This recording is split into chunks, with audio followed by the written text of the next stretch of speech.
मैं एक डिस्प्यूटेड जगह के सामने खड़ा हुआ हूँ। ये जो जगह है ये डिस्प्यूटेड है, इसके पेपर्स क्लियर नहीं है, अथॉरिटीज़ ने इसको सील किया हुआ है। इसी तरह जब आप अमेज़ॉन पे अकाउंट ओपन करते हैं तो मुख्तलिफ रीज़न्स की वजह से अमेज़ॉन का अकाउंट सस्पेंड हो जाता है। लेकिन उस सस्पेंशन की रीज़न से पहले मैं कुछ और चीज़ें डिस्कस करना चाहता हूँ जो कि आजकल पाकिस्तानी सेलर्स फेस कर रहे हैं। ख़ासकर जब आप इंडिविजुअल अकाउंट साइन अप करते हैं अमेज़ॉन पे पाकिस्तानी डिटेल्स पे, तो आपका अकाउंट सस्पेंड हो रहा है, क्योंकि मोस्टली लोग ऑनलाइन आर्बिट्राज की लिस्टिंग्स को मीटू करते हैं। तो उसके लिए सबसे बेस्ट ये है कि आप सबसे पहले प्राइवेट लेबल की लिस्टिंग करें। आप अपना प्रोडक्ट लॉन्च करें, कोई भी छोटा सा प्रोडक्ट ले लें, $100-150 का EBL पे, एनेबलर्स, ब्लिट्स रैंक पे ले लें और उस प्रोडक्ट को लॉन्च करें, सेलिंग हिस्ट्री बनाएं और फिर उसके बाद आप ऑनलाइन आर्बिट्राज या होल सेल के प्रोडक्ट्स को मीटू करें। अब मैं अमेज़ॉन के अकाउंट सस्पेंशन की रीज़न्स को डिस्कस करना चाहता हूँ। सबसे पहली रीज़न है Amazon linked account. Amazon linked account में क्या होता है कि आपका अमेज़ॉन का अकाउंट जो कि इंडिविजुअल या बिजनेस नेम पे बना हुआ होता है, वो किसी और अकाउंट के साथ लिंक्ड हो जाता है। यानी कि उसका डिपॉजिट मेथड, चार्ज मेथड, आपने टू स्टेप वेरिफिकेशन में कोई नंबर सेम दे दिया है, वो किसी और अकाउंट के साथ लिंक हो गया। तो जब भी आपका लिंक होगा या कोई भी इस तरह की रीज़न होगी, आपको एक बहुत डिटेल्ड ईमेल आएगी। आपने वो ईमेल देखनी है कि किसके साथ आपका लिंक हुआ आपका अकाउंट। तो सबसे पहले आप उस लिंकेज को ख़त्म करेंगे, उस डिपॉजिट एंड चार्ज मेथड को ख़त्म करेंगे। उसके बाद एक और रीज़न है लिंकेज की कि आपने अगर पब्लिक वाईफाई यूज़ किया है प्राइमरी अकाउंट में, तो आपका आईपी कॉन्फ्लिक्ट हो गया है कि किसी और का अकाउंट सस्पेंड हुआ उस आईपी पे, आपका भी अकाउंट सस्पेंड हो जाए।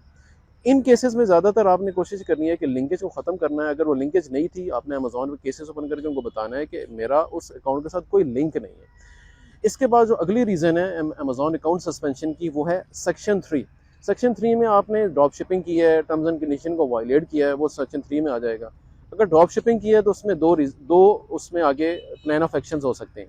पहला प्लान ऑफ एक्शन ये है कि आपको फंड्स चाहिए आगे, अगर फंड्स स्टक हो गए हैं। सेकंड प्लान ऑफ एक्शन ये है कि आपका अकाउंट रीइंस्टेट करना है। अगर अकाउंट रीइंस्टेट करना है तो उसके लिए सबसे पहले यह है कि आप अपनी गलती तस्लीम करें कि आपके बेसिकली आपके पास ऑर्डर्स आ रहे थे और वो आपके पास स्टॉक में नहीं थे, आपने किसी वेबसाइट से वो ऑर्डर जो है वो आपने फुलफिल कर दिए। आप ये अगली चीज़ ये लिखेंगे कि आपको जो वर्चुअल असिस्टेंट है VA जिसने ये काम किया, आपने उसको भी फायर कर दिया।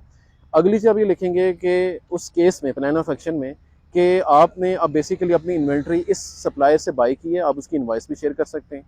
अगली चीज़ जो आप इस केस में लिखेंगे वो ये कि FBM से आप FBA करेंगे आप अपने प्रोडक्ट्स को।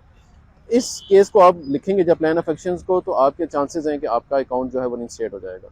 अगली जो रीज़न है अमेज़ॉन अकाउंट सस्पेंशन की, वो है ODR, ऑर्डर डिफेक्ट रेट 1% से ज़्यादा हो जाए तो आपका अमेज़ॉन का अकाउंट जो है सस्पेंड हो सकता है। बेसिकली इसमें क्या होता है कि आपको रिटर्न्स आ रहे हैं, क्लेम्स आ रहे हैं, आपके नेगेटिव फीडबैक्स आ रहे हैं। इस केस में आप सबसे पहले जो प्लान ऑफ एक्शंस करेंगे उसमें आप ये चीज़ लिखेंगे कि आपने अपना सप्लायर चेंज कर लिया। पहले आपका सप्लायर कोई और था, अब सप्लायर आपने चेंज कर दिया। आप अगली चीज़ ये लिखेंगे कि आपने इंस्पेक्शन के लिए एक कंपनी को हायर किया जिसको आप पे आउट करेंगे और आप इंस्पेक्शन रिपोर्ट भी शेयर कर सकते हैं। अब अगली चीज़ ये लिखेंगे कि आप अब बेसिकली एक टीम हायर की है अपनी भी आपने, जो कि इस सारी क्वालिटी को इंश्योर करेगी। तो ये सब चीज़ें करने के बाद उम्मीद है कि आपका जो अकाउंट सस्पेंड हुआ ODR की वजह से वो रीइंस्टेट हो जाएगा। आने वाले दिनों में मैं कुछ आपको जो प्लान ऑफ एक्शन है उसके बारे में बताता रहूँगा। टिल देन, अल्लाह हाफिज़, थैंक यू।